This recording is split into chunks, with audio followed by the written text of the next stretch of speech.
এই মহররম মাসে যে নারী এবং পুরুষ ৬টি জিকির করতে পারবে, আল্লাহ তাআলা তাকে মাফ করে দিবে, তার মনের আশা, তার হাজতকে আল্লাহ তাআলা পূর্ণ করে দেবে। আল্লাহ রব্বুল আলামিনের কাছে ৪টি মাস সবচেয়ে দামি ৪টি মাস, তার ভিতর একটি মাস হলো এই মহররম মাস। এই মহররম মাসটা এতটা দামি যেন আল্লাহ রসুল সাল্লাল্লাহু আলাইহি ওয়াসাল্লাম বলেন যে মহররম মাসে ১০ই মহররম যদি কোনো ব্যক্তি রোজা রাখে, আল্লাহ তাআলার তার দিবাগত এক বছরের গুনাহ আল্লাহ তাআলা মাফ করে দেয়, সগীরা গুনাহ। সুবহানাল্লাহ। অর্থাৎ মহররম মাসটা এতটা দামি। অর্থাৎ এই মহররম মাসে আমরা ইনশাআল্লাহ ২টি রোজা রাখার চেষ্টা করব। প্রথমত ৯ মহররম, ১০ মহররম আল্লাহ রসুল সাল্লাল্লাহু আলাইহি ওয়াসাল্লাম রেখেছেন এবং আমাদেরকেও রাখার নির্দেশ দিয়েছেন।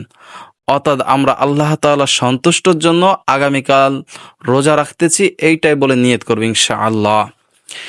এই মহররম মাসে যে ৬টি দোয়া ও জিকির রয়েছে, আল্লাহ রসুল সাল্লাল্লাহু আলাইহি ওয়াসাল্লাম করতেন, সাহাবীদেরকে করার নির্দেশ দিয়েছেন এবং তার উম্মতকেও করার নির্দেশ দিয়েছেন। এই ৬টি দোয়া ও জিকির মনে হয় যেন গায়েবী খাজানার থেকে আল্লাহ তাআলা প্রত্যেকটা মানুষকে তার হাজতকে পূর্ণ করে দেবে। মানুষ যদি কোনো উদ্দেশ্য করে এই ৬টা জিকির অর্থাৎ এই ৬টা দোয়া যদি মোনাজাতের পূর্বে মুহূর্ত করে, আল্লাহ তাআলা সেই দোয়াটা ফিরিয়ে দিবেন না ইনশাআল্লাহ। আল্লাহ তাআলা সেই দোয়াটা কবুল করে নেবে, তার মনের ইচ্ছা পূর্ণ করবে, আল্লাহ তাআলা তাকে মাফ করবে। অর্থাৎ এই মহররম মাসটা অতি দামি একটি মাস। এই মাসটা হচ্ছে বেশি থেকে বেশি আমল করারও চেষ্টা করবে ইনশাআল্লাহ এবং এই ৬টা দোয়া ও জিকির আমরা করবো ইনশাআল্লাহ। এই ৬টা দোয়া ও জিকির যদি আমরা মোনাজাতের পূর্বে মুহূর্ত আমরা করতে পারি একবার, আল্লাহ তাআলা আমাদের দোয়াকে কবুল করে নিবে। আমরা যেই উদ্দেশ্যে করি না কেন, আল্লাহ তাআলা সেই উদ্দেশ্য যদি হালাল হয়ে থাকে, অবশ্যই আল্লাহ তাআলা আমাদের সেই উদ্দেশ্যকে আল্লাহ তাআলা কবুল করে নেবে। দোয়া কবুল হওয়ার মাধ্যম হলো ৩টি। ১ নম্বর হলো যে তোমার দোয়াটার সাথে সাথে আল্লাহ তাআলা কবুল করে নেবে। ২ নম্বর হলো তুমি যে উদ্দেশ্যে আল্লাহ তাআলার কাছে দোয়া করতেছ, আল্লাহ তাআলা সেই উদ্দেশ্য করে তোমার সামনের বিপদ বা বালা মুসিবতকে আল্লাহ তাআলা সরিয়ে দিবে। ৩ নম্বরটা হলো আল্লাহ তাআলা তোমার ওই দোয়াকে হাশরের ময়দানে তোমার জন্য তার প্রতিদান দিবে, এই জন্য আল্লাহ তাআলা তোমার দোয়াটাকে জমিয়ে রেখেছে। অর্থাৎ আমরা এই মহররম মাসে এই ৬টি দোয়া ও জিকির মোনাজাতের পূর্ব মুহূর্ত করব ইনশাআল্লাহ। চলুন আমরা জেনে নেই সেই ৬টি দোয়া ও জিকির কি। যে ৬টি দোয়া ও জিকির করলে দোয়া কবুল হয়, আল্লাহ তাআলা তরফ থেকে গায়েবী সাহায্য চলে আসে, আল্লাহ তাআলা এরকমভাবে রিজিক দেবে আমাকে আপনাকে, আপনি কল্পনা করতে পারবো না, এমনভাবে গায়েবীভাবে রিজিক চলে আসবে। অর্থাৎ এই ৬টি দোয়া ও জিকির আমাদেরকে মোনাজাতের পূর্ব মুহূর্ত করতে হবে ইনশাআল্লাহ। ১ নম্বরে যে দোয়াটা রয়েছে, ইয়া আরহামার রাহিমিন, ইয়া আরহামার রাহিমিন, ইয়া আরহামার রাহিমিন। এই যে একটি দোয়া রয়েছে, আমরা এই দোয়াটা মোনাজাত ৩ বার, অর্থাৎ মোনাজাত যখন আমরা ধরব, মোনাজাত শেষ হওয়ার পূর্বে মুহূর্তে আমরা এই দোয়াটি একবার করে নেব। এই দোয়াটি হচ্ছে এমন একটি দোয়া যা আল্লাহ তাআলার গুণগান, অর্থাৎ আল্লাহ তাআলার কাছে আমার আত্মার দোয়াকে কবুল হওয়ার একটা অস্ত্র। অর্থাৎ এই দোয়াটা আমরা ৩ বার পাঠ করব। যখন আমরা মোনাজাত ধরি, মোনাজাতটা শেষ করার পূর্ব মুহূর্ত আমরা ৩ বার এই দোয়াটা পাঠ করব ইনশাআল্লাহ। দোয়াটা হলো ইয়া আরহামার রাহিমিন। আমি আবার বলছি, আমার সাথে আপনার পড়ে মুখস্থ করে ফেলুন। ইয়া আরহামার রাহিমিন, ইয়া আরহামার রাহিমিন, ইয়া আরহামার রাহিমিন। এই দোয়াটা ইনশাআল্লাহ আমরা যারা মুখস্থ আছি অবশ্যই আমরা তারা করব। যাদের মুখস্থ নেই, আমরা এই দোয়াটা লিখে রেখেও মুখস্থ করে আমরা দোয়ার পূর্বে মুহূর্তে এই দোয়াটি পড়ব ইনশাআল্লাহ। ২ নম্বরে এমন একটি দোয়া রয়েছে, সেটা হলো ইসমে আজম। অর্থাৎ ইসমে আজমের এমন একটি পাওয়ারফুল দোয়া যেটা কিনা আল্লাহ তাআলার কাছে চাওয়ার সাথে সাথে আল্লাহ তাআলা আমার আত্মার দোয়াকে কবুল করে নেবে। ইসমে আজমের ওসিলায় করে যদি কোনো ব্যক্তি আল্লাহ তাআলার কাছে দোয়া করে, আল্লাহ তাআলা তার দোয়াকে ফিরিয়ে দিবেন না। আমি যেই উদ্দেশ্যে আল্লাহ তাআলার কাছে দোয়া করি না কেন, আল্লাহ তাআলা আমার আত্মার সেই উদ্দেশ্যকে, সেই দোয়াকে আল্লাহ তাআলা কবুল করে নেবে। 2 নম্বর দোয়াটা হচ্ছে ইয়া জাল জালালি ওয়াল ইকরাম, ইয়া জাল জালালি ওয়াল ইকরাম, ইয়া জাল জালালি ওয়াল ইকরাম। এটা হলো ইসমে আজম, অর্থাৎ আল্লাহ তাআলার কাছে দোয়া কবুল হওয়ার মাধ্যম। অর্থাৎ এই দোয়াটা পড়ে যদি কোনো ব্যক্তি আল্লাহ তাআলার কাছে দোয়া করে, আল্লাহ তাআলা তার দোয়াকে ফিরিয়ে দিবেন না, আল্লাহ তাআলা তার দোয়াকে কবুল করে নেবে। অর্থাৎ এই দোয়াটা আমরা যখন মোনাজাত ধরি, আমরা যখন মোনাজাত করব, তখন আমরা এই দোয়াটা ইনশাআল্লাহ পাঠ করব এবং আল্লাহ তাআলার কাছে চাইব। হালাল জিনিস যদি চেয়ে থাকি, আমাদের যদি কল্যাণকর হয়, অবশ্যই আল্লাহ তাআলা আমাদেরকে সেই জিনিস অবশ্যই দিবে ইনশাআল্লাহ। 3 নম্বর হলো তওবা, অর্থাৎ ইস্তিগফার। আস্তাগফিরুল্লাহ, আস্তাগফিরুল্লাহ, আস্তাগফিরুল্লাহাল্লাযী লা ইলাহা ইল্লা হুয়াল হাইয়্যুল কাইয়্যুম ওয়া আতুবু ইলাইহি। ইস্তেগফার এমন একটি দোয়া, এমন একটি জিনিস, ইস্তেগফার মাধ্যমে আল্লাহ রসুল সাল্লাল্লাহু আলাইহি ওয়াসাল্লাম বলেন যে সাথে সাথেই 3টি জিনিস হয়। 1 নম্বর হলো ইস্তেগফার করার কারণে তার যদি কোনো বিপদ বা কোনো ধরনের বিপদ যদি এসে থাকে, আল্লাহ তাআলা ওই বিপদকে সরিয়ে দিবে। 2 নম্বর হলো সে যদি কোনো পেরেশানি, কোনো দুশ্চিন্তায় থাকে, আল্লাহ তাআলা তার গায়েবী খাজানার থেকে তার পেরেশানিকে দূর করে দিবে। আর রিজিক, তাকে আল্লাহ তাআলা এমন পরিমাণে রিজিক দিবে, এমন থেকে রিজিক আসবে তার জন্য সে কখনো পরিকল্পনা করেনি, সে কখনো বুঝতেও পারবে না, জানতে পারবে না যে এইখান থেকে আমার জন্য রিজিক আসবে।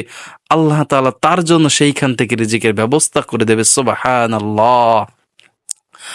আল্লাহর রসুল সাল্লাল্লাহু আলাইহি ওয়াসাল্লাম নিষ্পাপ ছিলেন, তারপর তিনি দৈনিক 70 থেকে 100 বার ইস্তেগফার পাঠ করতেন, শুধুমাত্র তার উম্মতকে শিক্ষা দেওয়ার জন্য।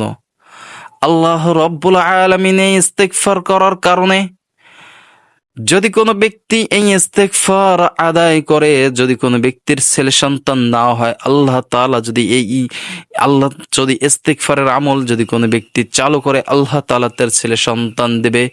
তার রিজিকের ভিতর যদি অভাব দেখা যায়, সেই ব্যক্তি যদি ইস্তেগফারের আমল করে, আল্লাহ তাআলা তার রিজিককে প্রশস্ত করে দেবে।